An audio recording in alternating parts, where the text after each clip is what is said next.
más alma acá. Contaminación, ¿qué más? La altitud. Nosotros tenemos más hipoxemia, más riesgo de hipoxemia que en Santa Marta probablemente. ¿Sí? El humo de cigarrillo. Se ha visto que el humo de tercera mano. Ahorita vamos a arrancar un estudio en la clínica de medición de nicotina en orina en niños, que está en la clínica de la universidad. No es tan bueno. Bueno, ahí nos estarán viendo tomando muestras con un dispositivo que se llama el NIC Alert, porque estamos planteando una hipótesis de que muchos sibilantes recurrentes que van a llegar, ¿sí?, con crisis o bronquiolitis pueden tener mayor o menor severidad de acuerdo a la exposición familiar o ambiental, ¿sí?, a nicotina. Que hoy sí está documentado que la nicotina hace daño, pues no está documentado en su entorno. ¿Qué otra ciudad tiene aquí bastantes? Está Medellín, Barranquilla, son capitales. ¿Qué diferencia tiene Medellín en cuanto a contaminación que Bogotá? ¿Cuál es la desventaja o la ventaja de cada una de estas ciudades? Medellín con respecto a Bogotá. ¿Alguien es de Medellín acá? ¿No hay nadie de Medellín? No hay paisas. No, paisas sí, hay de Manizales, de Pereira acá. Tampoco. Todos son de Bogotá o alrededores, todos somos cundiboyacos, costeños. Yo soy de Cundiboyaco. Es que Bogotá es una sabana, ¿sí? Y la contaminación corre hacia los, o sea, desfoga hacia los municipios aledaños. Eso es ventaja, desventaja, ¿sí? En cambio Medellín, ¿sí?, es un valle, está rodeado por montañas, entonces la contaminación, aunque es más pequeña, ¿sí?, no tiene por dónde desfogar. Entonces esos son temas que los ingenieros ambientales pues se meten en la cabeza. Bueno, claro que es algo frecuente, ya todos lo sabemos. Ahora, es una enfermedad crónica, ¿sí?, que tiene un disparador en algún momento de la vida. Entonces hay protagonistas que son celulares y mediadores químicos, y que la inflamación produce una hiperreactividad, o sea, el bronquio se cierra, el bronquio se va cerrando y va a ocasionar un hallazgo semiológico, que es un sonido musical durante la expiración, la salida del aire, no inspiratorio. Cuando es inspiratorio, ese niño está muy mal, ¿sí? Generalmente es durante la expiración, ¿sí? Y los grados que vamos a ver, de leve, moderado, ya se está poniendo severo, pues ya comienza a comprometer todo el ciclo respiratorio. Pues vamos a tener todos la sibilancia, que es un sonido musical audible con el fonendo, o que también puede ser audible a distancia. Entonces, con su sonido sibilante en el pecho. Las mamitas, cuando son más pequeñitos, dicen que tienen como un gato en el pecho. Vamos a eso. Es una obstrucción que es reversible, ¿sí? Reversible. Es difusa y tiene variabilidad en la severidad. Ahí es donde entonces empezaba la historia del asma, del manejo farmacológico del asma. Ustedes se vieron Diario en Motocicleta, la película. ¿Conocieron quién era el Che Guevara? Vamos a escuchar quién era el Che Guevara. ¿Quién era el Che Guevara? Era un revolucionario. ¿Qué era él? Profesor técnico. Era un médico, ¿cierto? Y él era un médico argentino que le dio pues por ser izquierdista y armar grupos guerrilleros en Latinoamérica, y lo mataron en Bolivia. Pero él era asmático. ¿Cómo se trataba de su asma para esa época? ¿Cómo? ¿Con qué? ¿Marihuana? No. Él se inyectaba epinefrina. Se utilizaba en esa época la epinefrina subcutánea. ¿Qué efectos tiene la epinefrina? Tiene efecto alfa y efecto beta. Entonces la epinefrina tiene efecto alfa y efecto beta. ¿Qué hace el efecto alfa? Vasoconstricción. ¿Qué más? Inotropía, ¿cierto? El corazón se mueva más rápido. Y el efecto beta, ¿qué hace? Broncodilata. Entonces serían muchos efectos secundarios, ¿no? Imaginar a Che Guevara así tembloroso después de su dosis de epinefrina, pero ya respirando mejor. Después, eso fue en la década de los 60, 70, después aparece, ¿sí?, el desarrollo de una molécula que son los beta 2, pero no eran inhalados, eran orales, ¿sí? Entonces se toman unas pastillitas de 5 miligramos masticables, se las tomaba el niño o el adulto, o en jarabe de salbutamol. ¿Ustedes han visto jarabes de salbutamol? Sí. Si los has visto, ahorita voy a hacer un comentario de eso. Yo también los veo a cada rato. No los formulen, se intoxican los niños, pueden generar taquicardia supraventricular. Y vienen mezclados ahora, doctor, y les van a llegar en el rural. Formúlele el ambroxol y el salbutamol. Vienen en la mezcla, el matrimonio. Buenísimo para la tos. Pues esa vaina ya se dejó de usar. Porque los betados orales, ¿sí?, generaban también taquicardia. ¿Sí? Nosotros tenemos receptores beta en el corazón, eran taquicardia y habían riesgos de taquicardia supraventricular. Los betados orales ya no se indican, la adrenalina para el asma ya no se indica. ¿Qué es lo que se indica ahora? La prednisolona, pero en cuanto a los betamiméticos, el beta-2 inhalado. Entonces vamos a ver cómo es la farmacología del beta-2 inhalado. Porque yo les puedo hablar de la enfermedad, pero es que la enfermedad la leen. Yo necesito que ustedes entiendan cómo funciona un inhalador. Entonces ustedes tienen aquí al niño.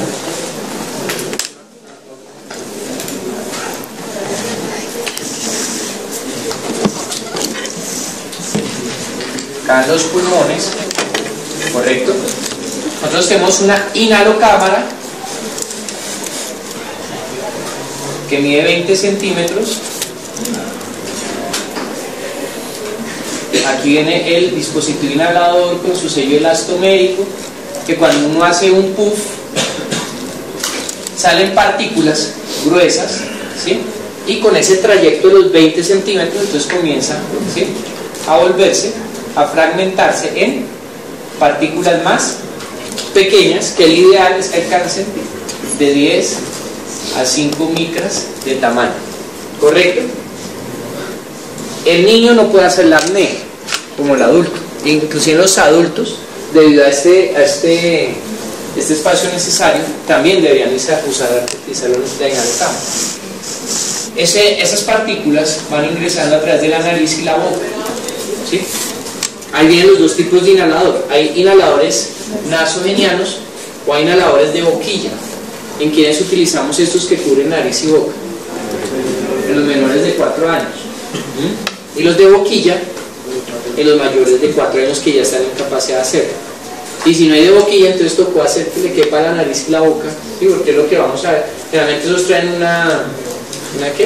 una máscara facial grande, ¿sí? ¿Por qué? Porque esos son los que se cubre el pozo. Este medicamento, cuando llega a la vía aérea, tiene 3 fenómenos. El primer fenómeno se llama impactación. Ya llega todo el medicamento y ¡pah!, se pega aquí a la orofaringe. ¿Sí? Hay otro porcentaje de medicamento que empieza a decantarse, ¿sí?, por el efecto de la gravedad. Por eso las inhalaciones se hacen con el niño acostado o sentado, para favorecer este fenómeno que se conoce como sedimentación.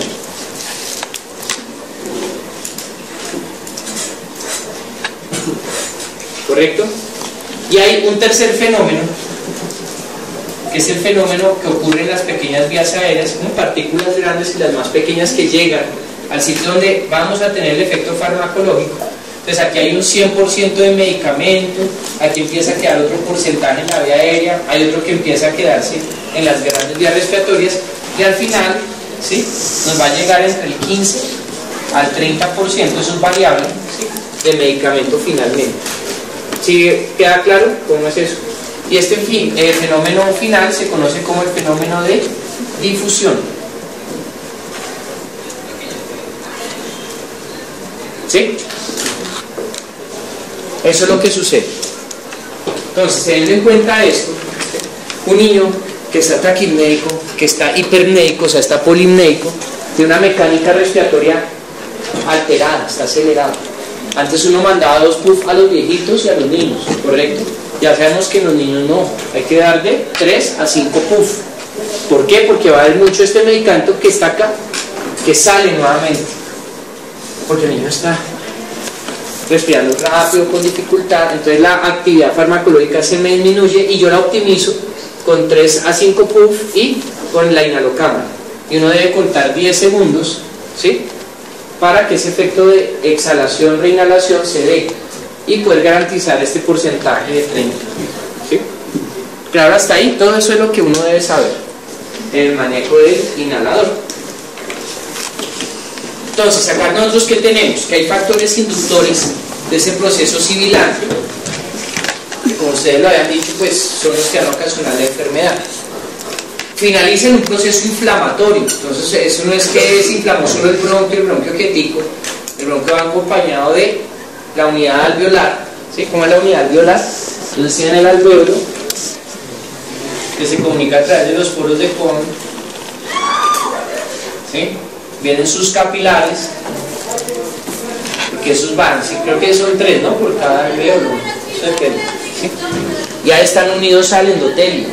Como es un proceso inflamatorio, nosotros hay endotelinas, ¿sí?, hay un poco de mediadores químico-interleuquinas, factores de necrosis tumoral, etc. Hay factores celulares, que el primero que interviene es ¿cuál? El macrófago, ¿sí o no? Y las células presentadoras de antígenos, y esas van a activar ¿a quiénes? A los linfocitos y eosinófilos. Y el eosinófilo es el que va a mediar la respuesta crónica, es el que nos va a montar. Y hay un desbalance entre los linfocitos TH1 y los linfocitos TH2. Hay un desbalance. O sea, es un tema de una respuesta inmunológica exagerada por desbalance y mediadores en el cuerpo de la persona que es susceptible. Algunos de ustedes, aparte del colega que de verdad tiene una crisis asmática, no vino. ¿Alguno más es asmático, atópico, los que están acá? ¿O fue asmático o fue atópico? Exacto, yo estoy dentro de ellos también. Es una enfermedad que a mí me apasiona, porque a mí me tocó adrenalina subcutánea cuando era chiquito y después llegó el pican y no, definitivamente el beta-2 inhalado es la machera. Hay factores de herencia, hay factores de infecciones respiratorias y exposiciones a químicos. Entonces, ¿será que esos alimentos que le dan a los niños, conocen la tartracina? El amarillo 5, ¿sí?, lo que le da el color al tampico, a los chitos, al chocorramo, esos colorantes son inductores o alergénicos poderosos. Entonces, si sabemos eso, ¿por qué seguimos comiendo esa vaina? Es que es muy rico, ¿sí? Cada vez estamos tratando nosotros los pediatras y en mi persona de quitar ese tipo de hábitos, pero es que el comercio, ¿sí?, es el que nos inunda con todas las necesidades, pues son inductores de asma en los alimentos, ¿no? La hiperreactividad y la obstrucción son lo que va a finalizar en una crisis. Desencadenantes, pues ahí los enumeramos: alergenos, ejercicio, cambios bruscos de temperatura, etcétera, etcétera, que nos van a generar finalmente los episodios de obstrucción, que son estos picos amarillos. Esto es lo que vemos nosotros en urgencias y lo que ven los papás como enfermedad, ¿sí? Que el niño me llega con sibilancia, es la inflamación aguda. ¿Qué es lo que nosotros como médicos tenemos que ver y hacérselo entender a los papás? Ellos tienen una inflamación crónica. El niño salió de la crisis, pero tiene que ir a su consulta externa, tiene que ir a que lo estudien, que miren cuál es su susceptibilidad. Hay que mirar cómo, si vamos a generar de forma paulatina, progresiva y controlada la exposición a los alergenos para que su sistema inmunológico lo reconozca. ¿Qué es lo que hacen los alergólogos pediatras? Generar unas vacunas, ¿cierto? Ellos hacen una prueba que es el clean test, ¿sí? Ponen una ampolla de solución salina, que es la de control, y enfrente comienzan a inyectar el antígeno al pelo de gato, el pelo de Pedro, a la leche, al huevo, y dependiendo la pápula que haga, ¿sí?, si es más grande de la que es control, entonces dice que tiene susceptibilidad alérgica, y con base en los antígenos, en ciertas diluciones, van preparando las vacunas para desensibilizar. ¿Qué es eso? Es exponerlo, ¿sí?, en forma repetida a diferentes diluciones hasta que el cuerpo genera una tolerabilidad. Es como el paciente alérgico a penicilina. ¿Ustedes qué le hacen a un paciente alérgico a penicilina? Lo mandan al alergólogo para que lo desensibilice. Yo no lo desensibilizo porque me hace un shock anafiláctico, yo no sé hacer diluciones, ¿sí? Ellos sí le van exponiendo a diferentes diluciones, ¿sí?, hasta que el cuerpo genera tolerabilidad. El tema de los alimentos, de la alergia, ¿a qué es? Ustedes ya han escuchado: alergia a la proteína de leche vaca, alergia a la proteína del huevo, ¿sí? ¿Cuál es la recomendación que le dan a los niños y a las mamás? No le vuelva a dar leche, no le dé huevo. El día que el chino coma huevo, va a hacer un angioedema, ¿sí me entienden? ¿Por qué? Porque ¿de qué están hechas las galletas? Es huevo. El ponqué que le van a dar en el colegio, ¿qué tiene? Huevo. Y aquí desarrolla el niño su intestino completamente. A los 2 años. A los 2 años. Qué tradición. Bueno, entonces la idea es que nosotros vamos generando desensibilización con pruebas de tolerancia, ¿sí? Paulatinamente. Entonces no se recomienda ustedes mate al perro, mate al gato, quítele los peluches, mejor dicho de niño, ¿sí? Más triste para uno.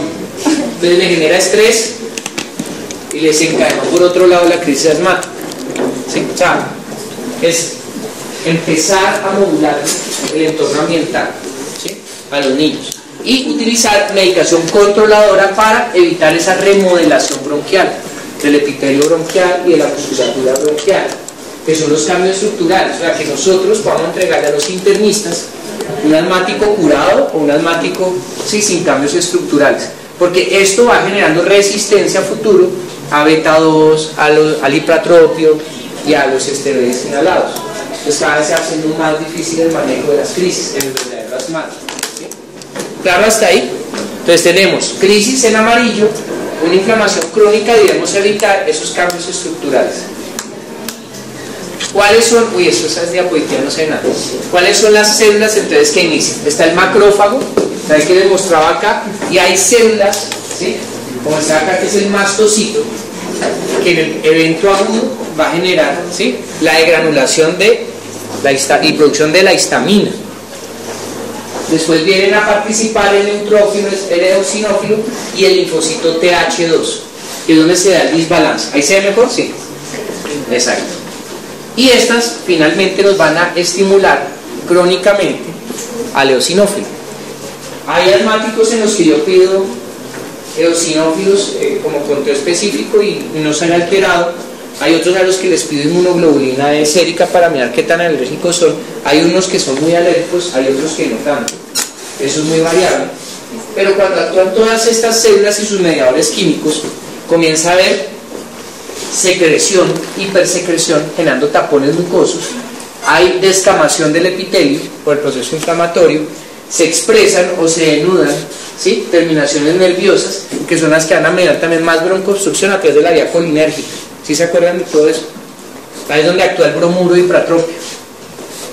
Ahí, en esas fibras expuestas. Y en disminuir la hipersecreción. Ocurre una vasodilatación, hay edema exudado-plasmático, que nos va a generar más producción de moco y obstrucción. Comienza a haber neovascularización, pues comienza a haber nuevos vasos, cambios estructurales, hay broncoconstricción e hipertrofia e hiperplasia del músculo bronquial, lo que va a ocasionar, ¿sí?, que cada vez sea más difícil el control. Entonces hay una activación neuronal sensitiva, el reflejo colinérgico y el efecto betamimético. Y todo eso es lo que va a ocasionar la broncoobstrucción. Claro, hasta ahí, no sé si está muy enredado, creo que no, ¿sí? Pero es importante para que entendamos el fondo de esta enfermedad. Ya sabemos entonces que es crónico, que es inflamatorio, que es frecuente. En el tiempo, ¿sí?, nosotros tenemos que empezar a generar medidas. Como les decía, hay niños, según esos fenotipos que les mostraba, que a los 2 años ya se les quitó y las mamás son felices y no los volvimos a ver por urgencias. Como hay otros que inician a esa edad, que son otros chicos que empiezan a tener silancia recurrente. Y de acuerdo a esas crisis nosotros vamos mirando, ¿sí?, los riesgos. Entonces ahí es donde vienen nuevamente nuestras guías, cómo es que vamos a controlar y a determinar los sucesos respiratorios en estos niños. Entonces tenemos el flujo respiratorio pico. ¿Ustedes conocen o han visto hacer en consulta externa el picoflujo? ¿Conocen el picoflujo? Bueno, aquí vi que algunos alzamos la mano y que éramos asmáticos. Yo tenía mi picoflujo, ustedes tenían picoflujo. ¿Cómo funciona el picoflujo? Cuéntanos.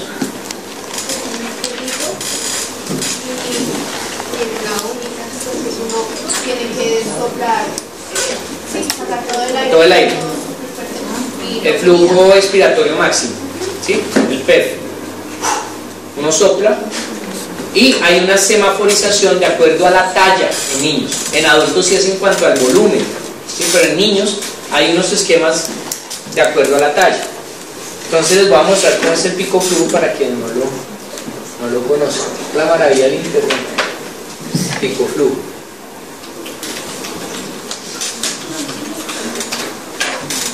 Es este. Creo que todos lo han visto, ¿no? ¿Sí? ¿Sí lo conocen? ¿Lo han visto alguna vez? En neumología, ¿no? ¿Usted no vio neumología? Bueno, este es, miremos uno para niños, este es el de niños, en que hay como en el AYEPI, es que todo es AYEPI, fíjate, verde, amarillo y rojo, y uno lo va ajustando, ¿sí? Uno le va ajustando de acuerdo a la talla del niño, porque hay estudios ya hechos en Bogotá, que de acuerdo a la talla uno le dice, pilas mamá, este niño tiene que estar de urgencia, mamita, este niño está que se le tapa, ¿sí? Porque este sí tiene un valor predictivo muy alto, casi el 96%, para predecir una crisis de asma severa. ¿Qué está pasando? Que ni ustedes veo que lo hayan visto, ni creo que se los están enseñando cómo funciona, y que desde la consulta externa es la mejor herramienta que puede haber para el control del asma. Porque entonces la mamita empieza a escuchar que el niño tiene tos, que se bajó la temperatura, hace que el niño haga su expiración, se le mide el pico flujo, y si está en amarillo, ¿qué arranca a hacer la mamá? Esquema de crisis con beta 2, ¿sí? Y se evita un ingreso a urgencias. Pero si la mamita no tiene ni idea, no le enseñamos a ustedes que existe esta vaina y no se les enseña cómo se usa, pues llega en rojo. ¿Y qué pasa? Es que nos dañaron el turno, porque no estaban controlados, porque la mamita no sabía qué tenía que hacer, y hay que dar, ¿sí?, su tratamiento con prednisolo natal entre las 11 a 4 de la mañana, 11 de la noche a 4 de la mañana, ¿sí? Y en verde es que el niño está con un control óptimo. Estos picoflujos se utilizan generalmente en niños mayores de 5 años, en los verdaderos asmáticos, que ya están en capacidad, ¿sí?, de forma voluntaria expirar, ¿sí?, todo su volumen expiratorio máximo. Y ahí pues está el picoflujo que se mide en mililitros. ¿Sí? Ahí están los semáforos. Síntomas diarios, ahí está la forma como uno va clasificando la severidad. Claro, hasta ahí.